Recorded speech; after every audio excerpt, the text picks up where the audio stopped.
നമസ്കാരം, ജന്മഭൂമിയിലേക്ക് സ്വാഗതം. രാജ്യസഭാ സീറ്റിനെ ചൊല്ലി ഇടത് മുന്നണിയിലുണ്ടായ തർക്കം കേരള കോൺഗ്രസ് എമ്മിനെ പ്രതിസന്ധിയിലാക്കുന്നു. ജോസ് കെ മാണി ഉൾപ്പെടെയുള്ളവരുടെ ഒഴിവ് വരുന്ന സീറ്റിലേക്കാണ് തിരഞ്ഞെടുപ്പ് നടക്കുന്നത്. കൈവശമുണ്ടായിരുന്ന സീറ്റ് ലഭിക്കാതെ വന്നാൽ ഇടതു മുന്നണിയിലെ നിലനിൽപ്പ് ചോദ്യം ചെയ്യപ്പെടും. പ്രാദേശിക തലത്തിൽ മിക്കയിടത്തും CPM-മായി തർക്കമുണ്ട്. കേരള കോൺഗ്രസ് എം സ്ഥാനാർത്ഥി മത്സരിച്ച കോട്ടയം ലോക്സഭാ സീറ്റിൽ തിരിച്ചടി ഉണ്ടായാൽ ഇരുവിഭാഗവും തമ്മിൽ തർക്കം രൂക്ഷമായേക്കും. ഒഴിവ് വരുന്ന സീറ്റിനായി CPI-യും അവകാശവാദം ഉന്നയിച്ചു കഴിഞ്ഞു. രാജ്യസഭാ സീറ്റിൽ വിട്ടുവീഴ്ച വേണ്ട എന്ന് കഴിഞ്ഞ ദിവസം കോട്ടയത്ത് ചേർന്ന കേരള കോൺഗ്രസ് സെക്രട്ടേറിയറ്റ് യോഗത്തിലെ ധാരണ.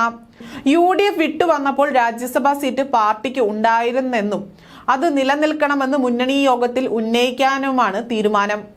UDF-ൽ നിന്ന് കേരള കോൺഗ്രസിന്റെ മുന്നണി മാറ്റിയതിലൂടെയാണ് സീറ്റ് ഇടതു മുന്നണിയിലെത്തിയത്. ലോക്സഭാ തിരഞ്ഞെടുപ്പിൽ 2ാം സീറ്റിനായി കേരള കോൺഗ്രസ് അവകാശവാദം ഉന്നയിച്ചിരുന്നു. CPM ഇത് നിഷേധിച്ചപ്പോൾ രാജ്യസഭാ സീറ്റ് പരിഗണിക്കണമെന്ന് ഉറപ്പ് നൽകിയിരുന്നതായാണ് കേരള കോൺഗ്രസ് നേതൃത്വം പറയുന്നത്. ഒഴിവ് വരുന്ന സീറ്റ് CPI-ക്ക് അവകാശപ്പെട്ടതാണെന്നും പറയേണ്ട സ്ഥലത്ത് പറയുമെന്നുമാണ് CPI നേതൃത്വത്തിന്റെ നിലപാട്. MLA-മാരുടെ എണ്ണം CPI-ക്കാണ് കൂടുതലുള്ളത്. അതിന്റെ പരിഗണന ലഭിക്കുമെന്ന പ്രതീക്ഷയാണ് CPI-ക്കുള്ളത്. കേരള കോൺഗ്രസ് എം ഇടതു മുന്നണിയിലേക്ക് എത്തിയപ്പോൾ മുതൽ വലുപ്പ ചെറുപ്പ കാര്യത്തിൽ CPI കേരള കോൺഗ്രസ് തർക്കം രൂക്ഷമായിരുന്നു.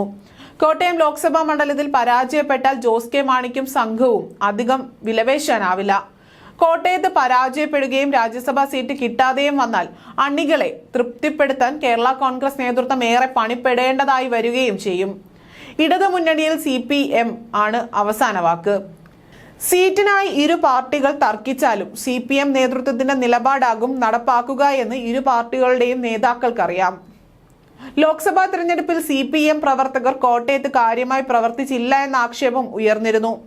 പാലാ നഗരസഭയിലും കാഞ്ഞിരപ്പള്ളി ബ്ലോക്ക് പഞ്ചായത്തിലും CPM കേരള കോൺഗ്രസ് എം തർക്കം പരിഹാരമാകാതെ നിലനിൽക്കുകയാണ്.